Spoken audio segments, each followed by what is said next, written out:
ভাই এক প্লেট ফুচকা দেন তো পার্সেল। ঠিক আছে ভাই। ভাই ওটা কি না এটা আমার বোন। ভাই, নাম্বারটা আমার দিবি? নাম্বার তুই দেখ, তোর এক প্লেট ফুচকা আমি ফ্রি খাওয়াবো। আচ্ছা ওটান 017।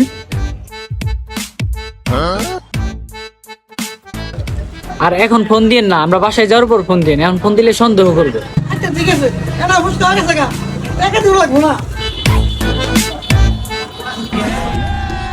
2 ঘন্টা হয়ে গেছে গা, এতক্ষণ তো বাড়ি চলে যাবে কথা। একটা ফোনটা দেখি।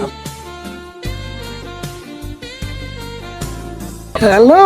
কালকের ফুচকাটা না ভালো ছিল, কিন্তু অ্যাকচুয়ালি আমার মন ভরে নাই। আরে সমস্যা নাই, তুমি আসো, আমি তোমার এক প্লেট ফ্রি খাওয়াবো। আমি তো আসতে পারবো না, আমার ছোট ভাইকে পাঠাই দিই। এত সমস্যা নাই, তুমি পাঠাই দাও। মেয়েটা মনে হয় ভালোভাবে জানাইছে রে।